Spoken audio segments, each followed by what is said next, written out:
ಇಲ್ಲಿ ಶಾಂತಿ ನಿದ್ದೆ ಮಾಡ್ದಿರ ಒದ್ದಾಡ್ತಿರ್ತಾಳೆ ಏನೋ ಯೋಚನೆ ಮಾಡಿಕೊಂಡು. ಶಾಂತಿ, ಯಾಕೆ ನಿದ್ದೆ ಬರ್ತಿಲ್ವಾ ಅಂತ ಕೇಳ್ತಾರೆ ರಂಗನಾಥ್ ಅವರು. ಮಾತ್ರೆ ತಗೊಂಡಿರ್ತೀವಿ, ಊಟ ಆದಮೇಲೆ ನೀರು ಕುಡ್ದಿರ್ತೀವಿ, ಈ ಹಾಲಲ್ಲಿ ಒಂದು ಬಾತ್ರೂಮ್ ಕೂಡ ಇಲ್ಲ, ನನ್ನ ಕಷ್ಟ ನಿಂಗೆ ಯಾಕೆ ಅರ್ಥ ಆಗಬೇಕು ಅಂತ ಹೇಳ್ತಾರೆ ಶಾಂತಿ ಅವರು. 3 ಜನ ಬಾಗ್ಲು ಹಾಕ್ಕೊಂಡು ಮಲಗಿದ್ದಾರೆ, ಯಾರಿಗೂ ನಮ್ಮ ಬಗ್ಗೆ ಚಿಂತೆ ಇಲ್ಲ ಅಂತಾಳೆ ಶಾಂತಿ. ಹೊರ್ಗಡೆ ಇನ್ನೊಂದು ಬಾತ್ರೂಮ್ ಇದೆಯಲ್ಲೇ ಅಂತಾರೆ ರಂಗನಾಥ್ ಅವರು. ಹೊರ್ಗಡೆ ಹುಳ ಉಪ್ಪಡಿ ಓಡಾಡ್ತಿದ್ರೆ ಏನು ಮಾಡೋದು, ನನಗೆ ತುಂಬ ಕಷ್ಟ ಆಗ್ತಿದೆ ಅಂತಾರೆ ಶಾಂತಿ. ನಾನು ಹೇಳಿರೋದ್ರ ಬಗ್ಗೆ ಏನಾದರೂ ಯೋಚನೆ ಮಾಡಿದ್ರಾ ನೀವು ಅಂತಾರೆ ಶಾಂತಿ ಅವರು. ಯಾವ ವಿಷಯ ಅಂತ ಕೇಳ್ತಾರೆ ರಂಗನಾಥ್ ಅವರು. ರೀ, ಮನೇಲಿ ನನಗೊಂದು ರೂಮ್ ಬೇಕು, ಜೊತೇಲಿ ನೆಮ್ಮದಿ ಕೂಡ ಬೇಕು ಅಂತಾರೆ ಶಾಂತಿ ಅವರು. ಆ ಸೂರ್ಯ ಮೀನಾನ ಬೇರೆ ಮನೆಗೆ ಕಳಿಸೋದ್ರ ಬಗ್ಗೆ ಹೇಳಿದ್ದೆ, ಸ್ವಲ್ಪ ಟೈಮ್ ಕೊಡು, ಯೋಚನೆ ಮಾಡಿ ಹೇಳ್ತೀನಿ ಅಂತ ಹೇಳಿದ್ರಿ ನೀವು. ಬೇಗ ದಯವಿಟ್ಟು ಒಂದು ನಿರ್ಧಾರ ಮಾಡಿ, ನನಗೆ ಕೈಲಿ ಈ ಹಿಂಸೆ ತಡ್ಕೊಳಕ್ಕಾಗ್ತಿಲ್ಲ ರೀ ಅಂತಾರೆ ಶಾಂತಿ. ನಾನು ಆಲ್ರೆಡಿ ಒಂದು ನಿರ್ಧಾರ ಮಾಡಾಗಿದೆ, ನಾಳೆ ಬೆಳಗ್ಗೆ ಎಲ್ಲರ ಮುಂದೆ ಆ ನಿರ್ಧಾರ ಹೇಳ್ಬಿಡ್ತೀನಿ ಅಂತಾರೆ ರಂಗನಾಥ್ ಅವರು. ಸದ್ಯ ಅಂತೂ ತೀರ್ಮಾನ ಮಾಡಿದ್ರಲ್ಲ, ಎಲ್ಲಾದರೂ ಮನೆ ನೋಡಿದ್ರಾ ಅಂತ ಕೇಳ್ತಾರೆ ಶಾಂತಿ ಅವರು. ಇಬ್ಬರು ಇರೋಕ್ಕೆ ಮನೆ ಹಾಕಬೇಕು ಶಾಂತಿ ಅಂತಾರೆ ರಂಗನಾಥ್ ಅವರು. ಬೀದಿಯಲ್ಲಿ ಮಲ್ಕೊಳಕ್ಕಾಗುತ್ತೇನ್ರಿ ಅಂತಾರೆ ಶಾಂತಿ. ಏನೂ ಬೇಡ, ವೃದ್ಧಾಶ್ರಮಗಳು ಇದಾವಲ್ಲ, ಅಲ್ಲೋಗಿದ್ಬಿಡೋಣ ಇಬ್ಬರು ಅಂತ ಹೇಳ್ತಾರೆ ರಂಗನಾಥ್ ಅವರು. ಆವಾಗ ಶಾಂತಿಗೆ ತುಂಬ ಶಾಕ್ ಆಗಿಬಿಡುತ್ತೆ ಈ ಮಾತನ್ನು ಕೇಳಿ. ಆವಾಗ ಶಾಂತಿ, ಏನಂದ್ರಿ ಅಂತಾರೆ. ಹೇಳಿಲ್ವಾ, ಈ ಊರಲ್ಲೇ 10 ವೃದ್ಧಾಶ್ರಮಗಳಿವೆ, ಮಲ್ಗಕ್ಕೆ ಜಾಗ ಕೊಡ್ತಾರೆ, ಬಾತ್ರೂಮ್ಗಳಿರುತ್ತೆ, ಜಗಳ ಕಲಹ ಯಾವುದೂ ಇರಲ್ಲ ಅಂತಾರೆ ರಂಗನಾಥ್ ಅವರು. ಟಿ ವಿ ಇರುತ್ತೆ, ಧಾರಾವಾಹಿನೂ ಬರುತ್ತೆ, ಟೈಮ್ ಮಾತ್ರೆನೂ ಕೊಡ್ತಾರೆ. ಈ ವಯಸ್ಸಲ್ಲಿ ನಮಗೆ ಇನ್ನೇನೇ ಬೇಕು ಅಂತಾರೆ ರಂಗನಾಥ್ ಅವರು. ಅಂದರೆ ಈ ಮನೆ ಬಿಟ್ಟು ನಾವು ಹೋಗ್ಬೇಕಾ ಅಂತಾರೆ ಶಾಂತಿ ಅವರು. ತಂದೆ ತಾಯಿಯಾಗಿ ಮಕ್ಕಳಿಗೆ ನಾವೊಂದಿಷ್ಟು ಜಾಸ್ತಿ ವ್ಯವಸ್ಥೆ ಮಾಡಿಕೊಡ್ಬೇಕಾಗಿತ್ತು, ಆದರೆ ಭಗವಂತ ಆ ಶಕ್ತಿ ನಮಗೆ ಕೊಡಲಿಲ್ಲ ಅಂತಾರೆ ರಂಗನಾಥ್ ಅವರು. ಓದ್ಸೋಕ್ಕೆ ಬರ್ಸೋಕ್ಕೆ ಅಂತಲೇ ದುಡ್ದಿದ್ದ ಸಂಪಾದನೆ ಎಲ್ಲ ಸರಿ ಹೋಯ್ತು ಅಂತಾರೆ ರಂಗನಾಥ್ ಅವರು. ಅಯ್ಯೋ, ಅದಕ್ಕೆ ನಾವ್ಯಾಕೆ ಮನೆ ಖಾಲಿ ಮಾಡಬೇಕು, ರಕ್ಕೆ ಪುಕ್ಕೆ ಗಟ್ಟಿಯಾಗಿದೆ, ದುಡ್ಕೊತಾರೆ ಬಿಡಿ ಅಂತಾರೆ ಶಾಂತಿ ಅವರು. ನಮ್ಗಳಿಗೆ ವಯಸ್ಸಾಗಿರೋದು, ನಮಗೆ ಗೂಡು ಬೇಕಾಗಿರೋದು, ರಕ್ಕೆ ಪುಕ್ಕೆ ಎಲ್ಲ ಅಕ್ಕಿ ಮರಿಗೂ ಗಟ್ಟಿಯಾಗಿದೆ, ಅದರಲ್ಲಿ ನಿನ್ನ ಆಯ್ಕೆ ಯಾಕೆ ಕಣೆ ಅಂತಾರೆ ರಂಗನಾಥ್ ಅವರು. ಮೀನಾ ಮನೆ ಬಿಟ್ಟು ಹೋದರೆ ಎಲ್ಲ ಕೆಲಸ ನೀನೇ ಮಾಡಬೇಕು, ನಿನಗೆ ಓಕೆನಾ ಅಂತಾರೆ. ಕಾಫಿ ಕೊಡೋದು ಬಿಡು, ಕೊಡೋ ಲೋಟ ತೊಳೆಯೋಕ್ಕೂ ಬೇರೆ ಕೈ ಇಲ್ಲ ಈ ಮನೆಯಲ್ಲಿ ಅಲ್ವೇನೆ ಅಂತಾರೆ ರಂಗನಾಥ್ ಅವರು. ಆಗ ನೀನು ಒದ್ದಾಡೋದನ್ನು ನನ್ನ ಕೈಯಿಂದ ನೋಡೋಕ್ಕಾಗಲ್ಲ ಕಣೆ ಅಂತಾರೆ. ಹೇಗೋ ಎಲ್ಲ ಚಾಕ್ರಿ ಮಾಡೋಕ್ಕಂತೂ ಮೀನಾ ಅನ್ನೋ ಕೆಲಸದೊಳೊಬ್ಳಿದ್ದಾಳೆ, ಎಲ್ರಿಗೂ ಉಪಯೋಗಕ್ಕೆ ಬರ್ತಾ ಇದ್ದಾಳೆ. ಪ್ರಯೋಜನಕ್ಕಿಲ್ದಿರೋ ದೇಹ ಈ ಮನೇಲಿ ಎರಡೇ, ಯಾರ್ದೇಳು, ನಂದು ನಿಂದು ಅಂತಾರೆ ರಂಗನಾಥ್ ಅವರು. ಹೋಗಿ ಹೋಗಿ ನನ್ನ ಸಮಸ್ಯೆ ನಿಮ್ಮ ಹತ್ರ ಹೇಳ್ಕೊಂಡಲ್ಲ, ತಪ್ಪು ನಂದೇ ಬಿಡಿ ಅಂತಾರೆ ಶಾಂತಿ. ತಪ್ಪು ನಿನ್ನ ಸಮಸ್ಯೆ ಹೇಳ್ಕೊಂಡಿದ್ದಲ್ಲ, ಸೂರ್ಯ ಮೀನಂದೇ ಸಮಸ್ಯೆ ಅಂತ ಇದೆಯಲ್ಲ, ಅದು ತಪ್ಪು. ಇದಕ್ಕೆ ಇನ್ನೊಂದು ಪರಿಹಾರ ಇದೆ, ನಾಳೆಯಿಂದನೇ ಎಲ್ಲರೂ ನಮ್ಮನ್ನೂ ಸೇರಿಸಿ ನಮ್ಮ ಮನೆ ಕೆಲಸನ ನಾವೇ ಮಾಡ್ಕೊಳ್ಳೋಣ. ಹೇಗೋ ಮೀನಿಗೂ ಕೆಲಸ ಕಡಿಮೆ ಆಗುತ್ತೆ, ಸೂರ್ಯ ಜಗಳ ಆಡೋದು ತಪ್ಪುತ್ತೆ ಅಂತಾರೆ ರಂಗನಾಥ್ ಅವರು. ಈ ಸಮಸ್ಯೆಗೆ 2 ಪರಿಷ್ಕಾರ, ಒಂದು ನಾವು ಹೊಂದ್ಕೊಂಡೋಗೋದು, ಇನ್ನೊಂದು ವೃದ್ಧಾಶ್ರಮ ಸೇರ್ಕೊಳ್ಳೋದು ಅಂತಾರೆ ರಂಗನಾಥ್ ಅವರು. ನಮ್ಮಪ್ಪ ಈ ಮನೆ ನನಗೆ ಕೊಟ್ಟಿಲ್ಲ ಅಂದಿದ್ರೆ ಇಷ್ಟೊತ್ತಿಗೆ ವೃದ್ಧಾಶ್ರಮ ಸೇರಿಸ್ಬಿಡ್ತಿದ್ರಿ ಅಂತ ಕೋಪದಲ್ಲಿ ಮಲಗ್ತಾಳೆ ಶಾಂತಿ. ಇನ್ನು ಬೆಳಗ್ಗೆನೇ ಅಡುಗೆ ಮನೆಯಲ್ಲಿ ಮೀನಾ ಬ್ಯುಸಿಯಾಗಿರ್ತಾಳೆ. ಇಷ್ಟರಲ್ಲಿ ಅವ್ರ ಅತ್ತೆ ಶಾಂತಿ ಬಂದು, ಮೀನಾ ಇಡ್ಲಿ ಎಲ್ಲ ರೆಡಿ ಆಯಿತಾ ಅಂತ ಕೇಳ್ತಾರೆ. ಹಾಂ ಅತ್ತೆ, ಚಟ್ನಿ ಒಂದೇ ಆಗಬೇಕು ಅಂತಾಳೆ ಮೀನಾ. ಖಾರವಾಗಿ ಮಾಡು, ಬೆಳೆಯೋ ಮಕ್ಕಳು ಉಪ್ಪು ಖಾರ ಚೆನ್ನಾಗಿ ತಿನ್ನಬೇಕು, ಸ್ವೀಟಾಗಿರಲಿ ನಾಜೂಕಾಗಿರಲಿ ಅಂತ ಭಾಷಣ ಬಿಗಿದ್ಬಿಟ್ರೆ ನಾನೇನು ಆಮೇಲೆ ಕೊಳ್ಳಿದ್ದು ದೆವ್ವ ಆಗ್ಬಿಡ್ತೀನಿ ಅಷ್ಟೇ ಅಂತಾರೆ ಶಾಂತಿ ಅವರು. ಅತ್ತೆ, ಗ್ಯಾಸ್ ಹತ್ರ ನಿಂತ್ಕೋಬೇಡಿ, ಓಡಿ ಫಸ್ಟ್ ಇಲ್ಲಿಂದ ಅಂತಾಳೆ ಮೀನಾ. ಯಾಕೆ ಅಂತ ಕೇಳ್ತಾರೆ ಶಾಂತಿ ಅವರು.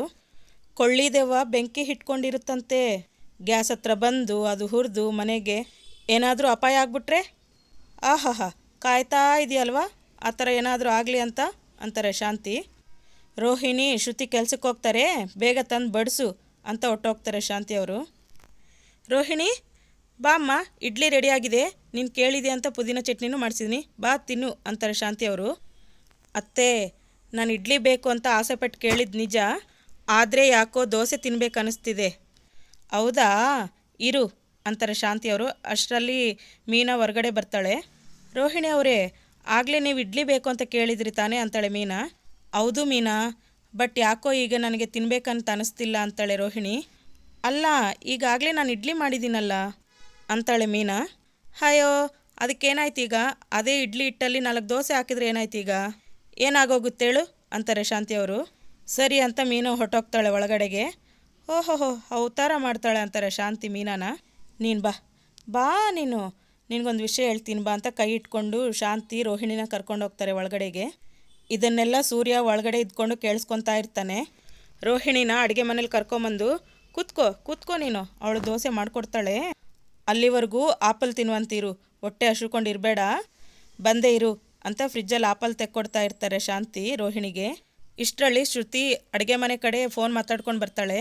ಇಲ್ಲ ಸರ್, ಸೀರಿಯಲ್ಗೆ ಡಬ್ಬಿಂಗ್ ಮಾಡೋಕ್ಕೆ ಮನಸ್ಸೇ ಇಲ್ಲ, ಪ್ಲೀಸ್ ನನಗೆ ಯಾವುದಾದ್ರೂ ಬೇರೆ ಪ್ರಾಜೆಕ್ಟ್ ಇದ್ದರೆ ಕೊಡಿ ಅಂತ ಕೇಳ್ತಾಳೆ ಶ್ರುತಿ. ಮತ್ತಿನ್ನೇನು ಸರ್, ಯಾವಾಗ ನೋಡಿದ್ರು ಸೊಸೆಗೆ ಕಾಟ ಕೊಡೋ ಅತ್ತೆ, ಯಾರು ನೋಡ್ತಾರೆ ಅಂಥದನ್ನೆಲ್ಲ ಈ ಕಾಲದಲ್ಲಿ? ಆ್ಯಕ್ಚುಲಿ ಎಂಟರ್ಟೈನ್ಮೆಂಟ್ ಇರಬೇಕು, ರಿಯಾಲಿಟಿ ಇರಬೇಕು. ಈಗಿನ ಕಾಲದ ಸೊಸೆಯರು ಅದರಲ್ಲಿ ನನ್ನಂಥವಳಿಗೆ ಕಾಟ ಕೊಡೋಕ್ಕೆ ಬಂದರೆ ತೆಗೆದು ಮೂತಿಗೆ ಬಾರಿಸ್ಬಿಡ್ತೀನಿ ಅಂತಾಳೆ ಶ್ರುತಿ. ಇಲ್ಲ ಅಂದರೆ ಚೂಜಿ ತೆಗೆದು ಚುಚ್ಚೇ ಬಿಡ್ತೀನಿ ಅಂತಾಳೆ ಶ್ರುತಿ. ಇದನ್ನೆಲ್ಲ ಕೇಳಿಸ್ಕೊತಿರೋ ಶಾಂತಿಗಂತೂ ತುಂಬ ಭಯ, ಶಾಕ್ ಆಗುತ್ತೆ.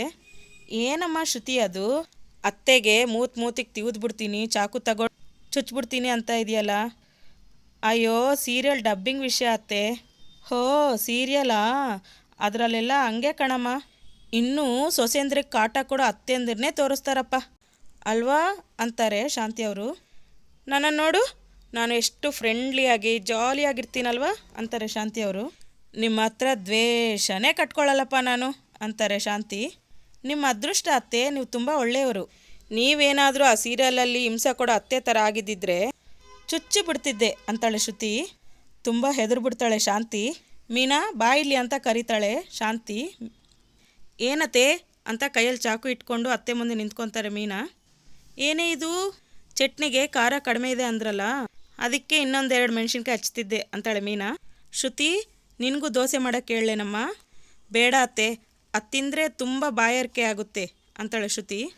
ನನಗೆ ಒಂದು ಆಮ್ಲೆಟ್ ಮಾಡೋಕ್ಕೆ ಹೇಳ್ತೀರಾ? ಹೋ ಮಾಡಿಸ್ಬಿಡೋಣ ಅಂತಾರೆ ಶಾಂತಿ ಅವರು.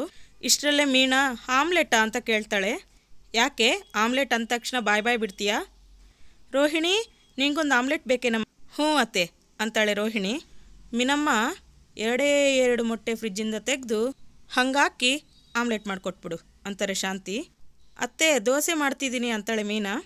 ಹೋ ನಿಂಗೇನು ಕೈ ಸೋದೋಗುತ್ತಾ ಆಮ್ಲೆಟ್ ಮಾಡಿದರೆ? ದೋಸೆ ಪಕ್ಕಕ್ಕಿಟ್ಟು ಆಮ್ಲೆಟ್ ಮಾಡಿಕೊಡು ಅಂತಾಳೆ ಶಾಂತಿ.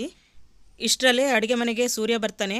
ಹೋ ನಿಜ ಅವಳಿಗೆ ಕೆಲಸ ಮಾಡಿದ್ರೆ ಕೈ ಏನು ಸೌದೋಗುತ್ತಾ? ಹಾಂ ಸೌದೋಗುತ್ತೇನೆ ಅಂತ ಮೀನನ್ನು ಕೇಳ್ತಾನೆ ಸೂರ್ಯ. ಮತ್ತು ಏನಾಗೋದಿಲ್ಲ, ಕೆಲಸ ಮಾಡಿಕೊಡ್ತಾಳೆ. ಇವತ್ತು ಅವಳು ಕೆಲಸ ಮಾಡೋದಕ್ಕೆ ನಾನು ಕೂಡ ಹೆಲ್ಪ್ ಮಾಡ್ತೀನಿ ಅಂತಾನೆ ಸೂರ್ಯ. ಏನು ಮಾಡಬೇಕು? ಮೊಟ್ಟೆ ಹಾಕಬೇಕಲ್ಲ, ಎಷ್ಟು ಮೊಟ್ಟೆ ಹಾಕಬೇಕು? 2 ಅಂತಾಳೆ ಶಾಂತಿ. 2 ಆಯ್ತಾಯ್ತು ಅಂತ ಫ್ರಿಜ್ಜಿಂದ ಮೊಟ್ಟೆ ತೆಗಿತಾ ಇರ್ತಾನೆ ಸೂರ್ಯ. ಹಾಂ ಸಕ್ಕರೆ 2 ಮೊಟ್ಟೆ ತಾನೇ? ಹ್ಞೂ ಕಣೋ, ಅದೆಷ್ಟು ಸಲ ಕೇಳ್ತೀಯ, ಒಂದು ಸರಿ ಹೇಳಿದ್ರೆ ಅರ್ಥ ಆಗಲ್ವ ನಿಂಗೆ ಅಂತಾರೆ ಶಾಂತಿ. ಹಾಂ ಮೊದಲನೇ ಮೊಟ್ಟೆ ಸೂಯಿ ಟಪಾಕ್, 2ನೇ ಮೊಟ್ಟೆ ಸೂಯಿ ಟಪಾಕ್ ಅಂತ ಕೆಳಗೆ ಹಾಕ್ಬಿಡ್ತಾನೆ ಸೂರ್ಯ. ಎಲ್ಲರೂ ಶಾಕ್ ಆಗಿ ನಿಂತ್ಕೊಂಡ್ಬಿಡ್ತಾರೆ. ಈ ಸನ್ನಿವೇಶ ಅಂತೂ ತುಂಬ ಕಾಮಿಡಿಯಾಗಿತ್ತು. ಸೂರ್ಯ ಮಾತಾಡೋ ರೀತಿ ಅಂತೂ ತುಂಬ ಚೆನ್ನಾಗಿರುತ್ತೆ, ತುಂಬ ಚೆನ್ನಾಗಿ ಎಲ್ಲರಿಗೂ ಉತ್ತರ ಕೊಡ್ತಾನೆ. ಇದೇ ಅಲ್ವಾ ಹೆಂಡ್ತಿ ಮೇಲೆ ಪ್ರೀತಿ ಅಂದರೆ.